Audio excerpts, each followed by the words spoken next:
حضرت صاحب میری دو بہنیں ہیں، ان کی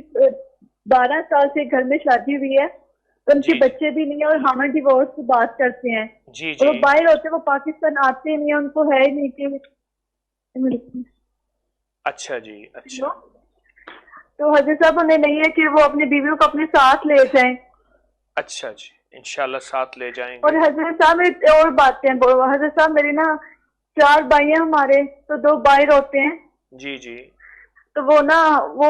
امی ہمارے ابو ہمارے بہت چھوٹے سے، تو وہ ان کی ڈیتھ ہو گئی تھی، تو امی کی بھی ڈیتھ ہو گئی ہے، تو 2 جی بھائی ہمیں چھوڑ گئے، اب ہمارا نہیں کرتے، اب سارا بوجھ میرے چھوٹے بھائی پہ پڑ گیا ہے، جی جی تو وہ ہمیں ابھی میری ذمہ داری ہے، جو 2 بہنیں ہیں ان کی بھی شادی نہیں، ان کا بھی کچھ نہیں، مطلب شادی ہوئی ہے، بچے نہیں ہیں، ان کو گھر میں ان کو کچھ بھی نہیں ہے، وہ مائکے میں بیٹھی ہوئی ہے، ڈیورس کی بات کرتے ہیں وہ بھی،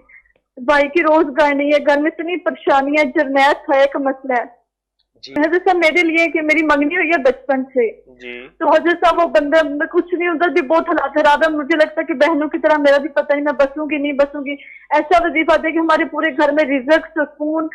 حمد کی محبت، لاد سب کچھ ملے ہمیں، اور دعا کرنی ہے خصوصی ہمارے لیے، جی۔ ہمارا ماں باپ سر پہ نہیں ہے، آپ ہی ہمارے لیے سب کچھ ہیں۔ سنیے، ایک تو نا اپنی ہر نماز کی ہر رکعت میں خواتین، جماعت کی نماز جو ہوتی ہے اس کے علاوہ ہر نماز کی ہر رکعت میں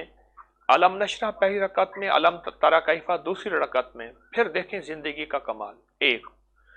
اور دوسرا اچھا یا مسبب الاسباب سبب لی الخیر، یہ سات اچھا سو دفعہ پڑھنا ہے دن میں، کسی وقت پورے دھیان، پوری توجہ، پورے یقین اور اپنے مقاصد، مشکلات، مسائل، پریشانیوں کا تصور کرتے ہوئے یا اچھا مسبب الاسباب سبب لی الخیر ہر حالت میں پڑھ سکتے ہیں، اولا کر 7 دفعہ درود شریف، سارا گھر پڑھے، چند دن، چند ہفتے، چند مہینے، اور صبح اچھا شام آیت کریمہ والے نفل پڑھیں۔ بس یہ 2-3 کام کر لیں، اگر زندگی میں سارا سکھ چاہنا ہے، سارا سکون چاہنا ہے، راحت، برکت، دولت، عزت چاہنی ہے، پھر یہ عمل کر لیں اور کچھ عرصہ لگاتار کریں اور پورے یقین سے کریں۔